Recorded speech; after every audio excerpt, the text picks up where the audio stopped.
Chapter 10. Sai Baba's mode of life, his sleeping, board, his stay in Shirdi. His teachings, his humility, the easiest path. Remember him, Sai Baba, always with love, for he was engrossed in doing good to all, and always abided in his self. To remember him only is to solve the riddle of life and death. This is the best and easiest of sadhanas, as it involves no expenditure. A little exertion here brings great rewards. So as long as our senses are sound, we should, minute by minute, practice this sadhana.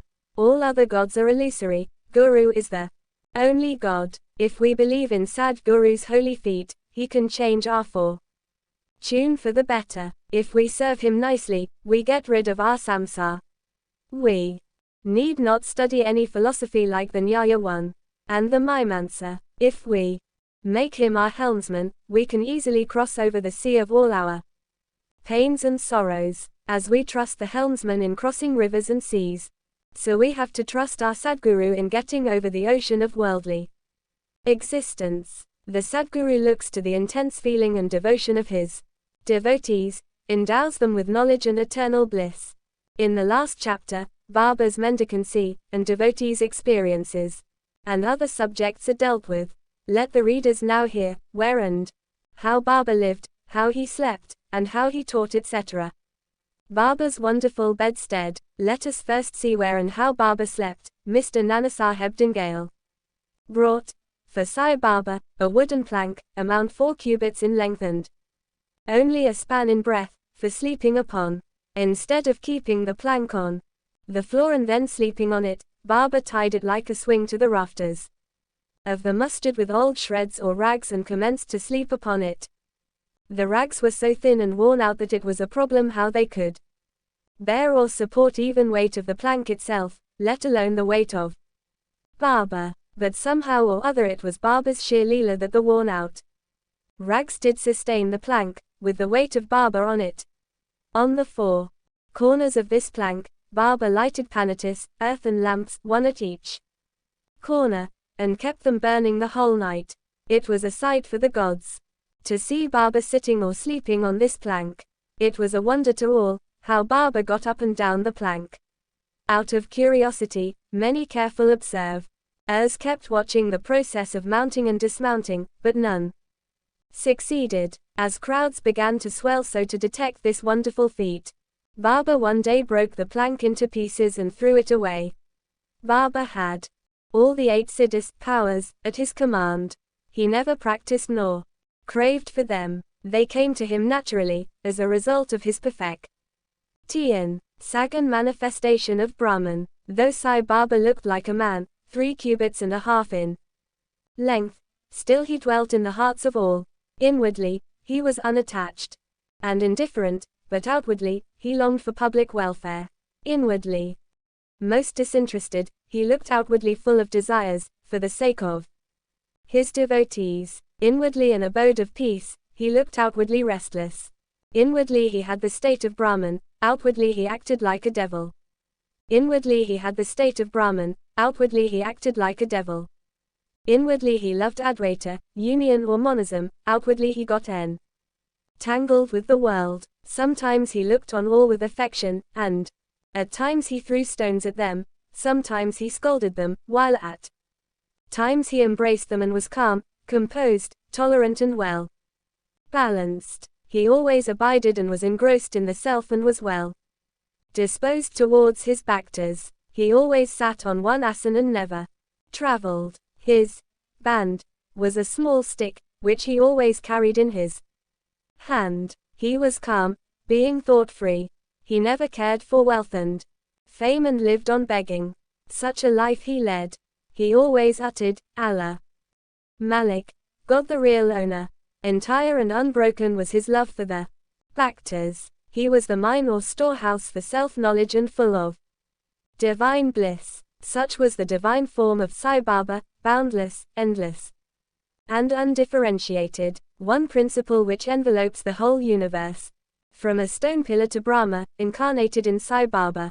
The really merry, victorious and fortunate people got this treasure trove in their hands, while Those people who, not knowing the real worth of Sai Baba, took or take him to be a man, a mere human being, were and are indeed miserable. His stay in Shirdi and probable birth date. None knew or knows the parents and exact birth date of Sai Baba, but it can be approximately determined by his stay in Shirdi. Baba first came to Shirdi when he was a young lad of 16 and stayed there for 3 years. Then all of a sudden he disappeared. For some time. After some time, he reappeared in the Nizam state, near Aurangabad, and again came to Shirdi with the marriage party of Chand Patil, when he was 20 years old. Since then, he stayed in Shirdi continuously for a period of 60 years, after which Baba took his Maha Samadhi in the year 1918. From this we can say that the year of Baba's birth is approximately 1838 AD. Baba's mission and advice. Saint Ramadas, 1608–1681, flourished in the 17th century, and fulfilled to a great extent his mission of protecting cows and Brahmins against the Yavanas, Mohammedans, but within 2 centuries after him, the split between the two communities, Hindus and Mohammedans, widened again, and Sai Baba came to bridge the gulf.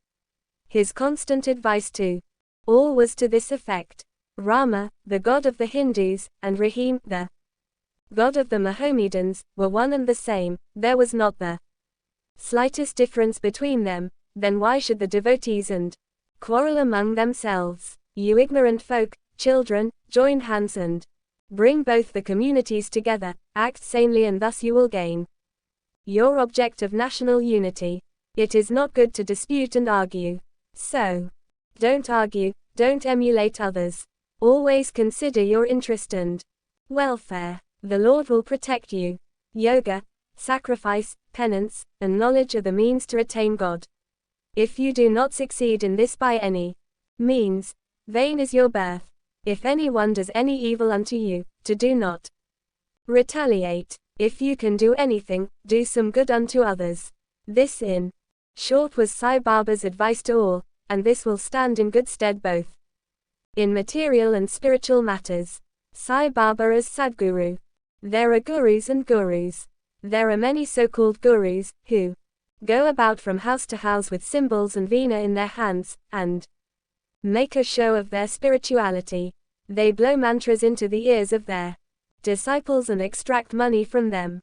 They profess to teach piety and religion to their disciples, but are themselves impious and irreligious. Sai Baba never thought of making the least show of his worth, piety, body, consciousness. He had none, but he had great love for the disciples. There are 2 kinds of gurus: 1, niyat, appointed or fixed, and 2, aniyat, unappointed or general. The latter by their advice develop the good qualities in us, purify our hearts and set us on the path of salvation, but contact with the former dispels our quality, sense of difference, and established us in unity by making us realize, thou art that. There are various gurus, imparting to us various kinds of worldly knowledge, but he, who fixes us in our nature, self, and carries us beyond the ocean of worldly existence, is the Sadguru. Sai Baba was such a Sadguru. His greatness is undescribable. If anybody went to take his darshana, he, without being asked, would give every detail of his past, present and future life. He saw divinity in all beings. Friends and foes were alike to him. Disinterested and equal balanced, he obliged the evildoers. He was the same in prosperity and adversity. No doubt, ever touched him. Though he possessed the human body, he was not in the least attached to his body or house. Though he looked embodied, he was really disembodied, i.e., free in this every life. Blessed are the people of Shirdi, who worshipped Sai as the God. While eating, drinking, working in their backyards and fields and doing various household works, they always remembered Sai and sang his glory. They knew no other God except Sai. What to speak of the love, the sweetness of the love, of the women of Shirdi. They were quite ignorant, but the pure love inspired them to compose poems or songs in their simple rural language. Letters or learning they had none, still one can discern real poetry in their simple songs. It is not intelligence, but love, that inspires real poetry as such. Real poetry is the manifestation of true love, and this can be seen and appreciated by intelligent listeners. Collection of these folk songs is desirable and Baba willing. Some fortunate devotee may undertake the task of collecting and publishing these folk songs, either in the Sai Leela magazine or separately in a book form. Baba's humility. Lord or Bhagwan is said to have 6 qualities, viz. 1. Fame. 2. Wealth. 3. Non-attachment. 4. Knowledge. 5. Grandeur. And 6. Generosity. Baba had all these in him. He incarnated in flesh for the sake of the Bhaktas. Wonderful was his grace and kindness. He drew the devotees to him, or how else one could have known him. For the sake of his Bhaktas Baba spoke such words, as the godness of speech dare not utter. Here is a specimen. Baba spoke very humbly as follows: Slave of slaves, I am your debtor, I am satisfied at your darshan. It is a great favor that I saw your feet. I am an insect in your excreta. I consider myself blessed thereby. What humility is this? If anybody would think that by publishing this, any disrespect is shown to Sai, we beg his pardon, and to atone for this we sing and repeat Baba's name. Though Baba seemed outwardly to enjoy sense objects, he had not the least flavor in them, nor even the consciousness of enjoying them. Though he ate, he had no taste, and though he saw, he never felt any interest in what he saw. Regarding passion, he was as perfect a celibate as Hanuman. He was not attached to anything. He was pure consciousness, the resting place of desire, anger, and other feelings. In short, he was disinterested, free and perfect. A striking instance may be cited in illustration of this statement. Nanavali. There was in Shirdi a very quaint and queer fellow, by name Nanavali. He looked to Baba's work and affairs. He once approached Baba, who was seated on his gaddi seat, and asked him to get up, as he wanted to occupy the same. Baba at once got up and left the seat, which he occupied. After sitting there a while, Nanavali got up, and asked Baba to take his seat. Then Baba sat on the seat and Nanavali fell at his feet, and then went away. Baba did not show the slightest displeasure in being dictated to and ousted. This Nanavali loved Baba so much that he breathed his last, on the 13th day of Baba's taking Maha Samadhi. The easiest path. Hearing the stories of the saints and being in their company.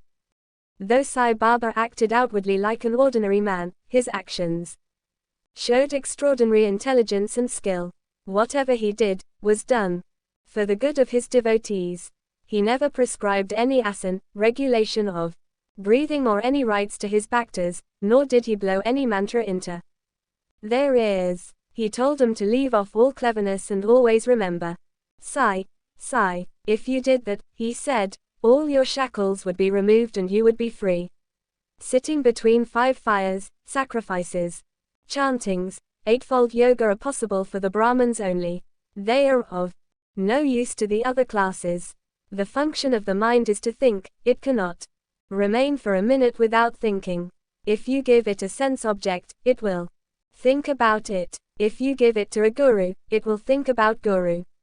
You have heard most attentively the greatness, grandeur of Sai. This is the natural remembrance, worship and kirtan of Sai. Hearing the stories of the saints is not so difficult as the other sadhanas mentioned above. They, stories, remove all fear of this samsara, worldly existence, and take you onto the spiritual path. So listen to these stories, meditate on them, and assimilate them. If this is done, not only the Brahmins, but women and lower classes will get pure and holy. You may do or attend to your worldly duties, but give your mind to Sai and his stories, and then, he is sure to bless you. This is the easiest path, but why do not all take to it? The reason is that without God's grace, we do not get the desire to listen to the stories of saints. With God's grace everything is smooth and easy. Hearing the stories of the saints is, in a way, keeping their company. The importance of the company of saints is very great. It removes our body consciousness and egoism, destroys completely the chain of our birth and death, cuts asunder all the knots of the heart, and takes us to God, who is pure consciousness. It certainly increases our non-attachment to sense objects, and makes us quite in. We conclude this chapter with meditation on Sai's form. He, the beautiful and handsome Sai, standing on the edge of the masjid and distributing udi to each and every bhakta, with a view to his welfare. He who thinks the world as naught and who is ever engrossed in supreme bliss, before him, we humbly prostrate ourselves. Bota Shri Sai, peace be to all.